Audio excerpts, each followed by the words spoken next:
enjoy an hour in the company of Jon Pertwee.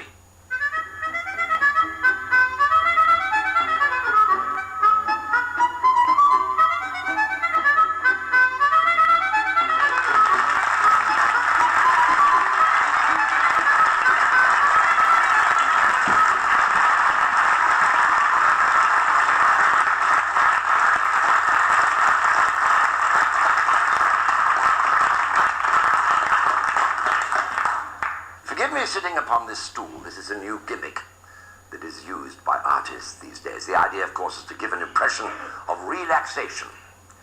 It is what is known in my profession as the Dave Allen myth. If an actor doesn't know what to do with his hands, he has a walking stick. If he doesn't know what to do with his mouth, he has a cigarette. I have a stool. Now, my name is Jon Pertwee, which it isn't. Not truly. My real name is Jean de Pertwee de Layevo, and I hope you're very impressed. I come from a long line that my mother should never have listened to, a French line of Huguenots. The majority of my family was, in fact, Catholic in France in 1865. They pushed out the Protestants, and there was one Protestant, a man called Georges de Pertwee de Layevo, and he moved into Suffolk, and the large Pertwee clan, as it's known today, is the result of his personal athleticism. And nobody could pronounce the name properly, Pertwee de Layevo, P-E-R-T-H-U-I-S. They couldn't pronounce it, so the illiterate English pronounced it Pertwis. So it was duly changed to P-E-R-T-W-W-E. And so the result is they called it Pee-wee, etc., etc. And when I was in America, I was working on Broadway, and I used to walk down Broadway, and I looked up, and there it was, Jon Pertwee, and I was so proud of that. My name was in lights. And after 6 months, I walked into the theatre one day, and there was the stage doorkeeper sitting at the end of the passage, smoking his big stogie. And he said, "Hey, Jan." And I paid no attention, of course, my name not being Jan, and I walked on merrily into the theatre. And he said, hey, Jan. And I said, "Who, me?" He said, "Yeah, Jan Putrid, it's a letter for you." So from that moment onwards in America, I was always known as Jan Putrid, which I suppose is better than when I was standing outside Grosvenor House many years ago. Somebody came up to me and said, "Excuse me, but weren't you Jon Pertwee?" That's nice, isn't it? Weren't you Jon Pertwee? And a lady, this is an extraordinary story. It's not that funny, but it's an extraordinary story. There's a lady, and she came up to me when I was with a great dear friend of mine, and she said, "Excuse me, but aren't you Helen 12 Trees?" And I said, "Helen 12 Trees is a very elderly character actress." And she said, "That's right." That's true. On another occasion, I remember getting into a train. I was going to see a Doctor Who conference, and I usually wear the sort of Doctor Who gear when I go to these conferences, and I had my Doctor Who cape on.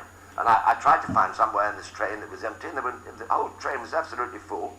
And I walked up, and there was a compartment that was empty, but it had a little label stuck in the window. It said, "This compartment is reserved for people from St. Thomas's Hospital."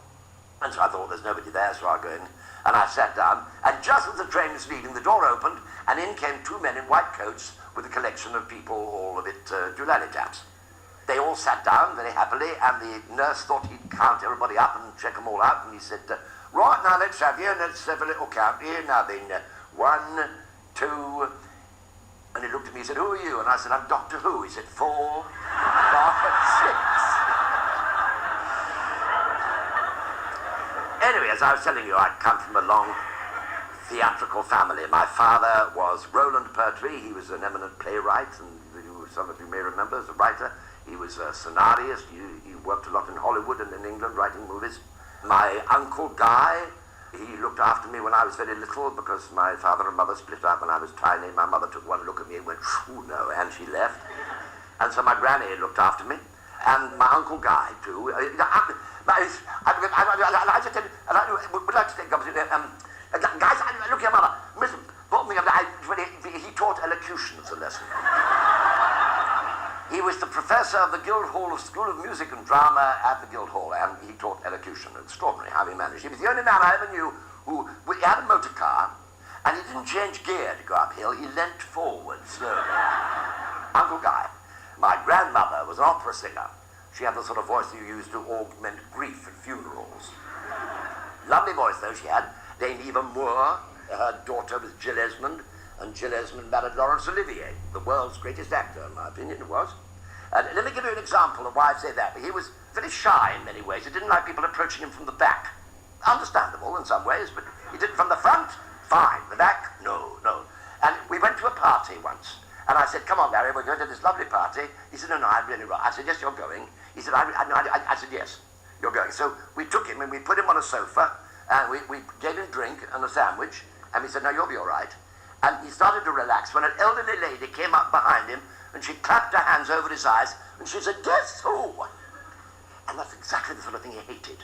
So he went, and the lady fell backwards, and she fell against the settee behind, and she went AOT over the settee with the legs in the air, with the black bombazine knicker well to the fore, and he paid no attention to it at all, and he went over to his host, and he said, who is that old woman? He said, oh, that's my mother-in-law. He said, isn't she marvelous?